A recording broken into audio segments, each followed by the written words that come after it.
বিসমিল্লাহির রহমানির রহিম। পৃথিবীর বিভিন্ন ধর্মে মূর্তি পূজা আছে, যেমন হিন্দু ধর্ম, বৌদ্ধ ধর্ম, ক্যাথলিক, খ্রিশ্চান। কিন্তু এই মূর্তি পূজাকে ইসলামে কবিরা গুনাহ বলা হয়, শিরক বলা হয়, এবং আল্লাহ তাআলা বলেন যে শিরকের গুনাহ ক্ষমা করা হয় না যদি না সেই ব্যক্তি তওবা করে ফিরে আসে। তাহলে এই মূর্তি পূজা কেন এত বড় গুনাহ? আমরা যদি চিন্তা করি তাহলে আমরা বুঝতে পারবো। একটু উদাহরণ দিয়ে বলি, সেটা হচ্ছে যে ধরেন আপনি একটা অনেক বড় কোম্পানিতে চাকরি পেয়েছেন এবং এই কোম্পানির মালিক আপনাকে চাকরি দিয়েছে। যেমন আপনি ধরেন বাংলাদেশের স্কয়ার, বেক্সিমকো এ ধরনের একটা বড় কোম্পানিতে আপনি একটা ভালো চাকরি পেয়েছেন।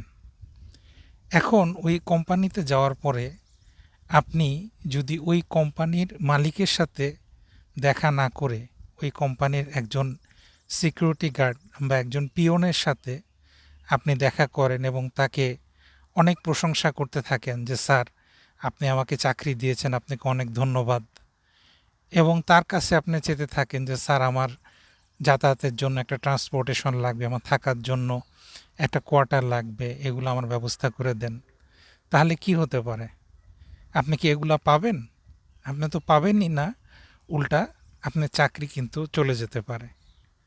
ঠিক এরকম একটা উদাহরণ হচ্ছে যে আমরা যখনই দেখি যে মূর্তি পূজা হচ্ছে, কারণ যখন মূর্তি পূজা করা হয় তখন কার পূজা করা হচ্ছে? আমরা বলি আল্লাহ, হিন্দুরা বলে ভগবান বা ঈশ্বর, পরমেশ্বর, যেটাই বলেন। তাহলে আমরা বিশ্বাস করি কি যে আল্লাহ তাআলা এই সমগ্র বিশ্বের স্রষ্টা এবং তিনি সর্বশক্তিমান, তিনি সর্বজ্ঞানী, এবং তিনি সকল মানুষকে সৃষ্টি করেছেন, আমাদেরকে খাবার দিয়েছেন, আমাদেরকে তিনি শ্বাস প্রশ্বাসের জন্য বাতাস দিয়েছেন।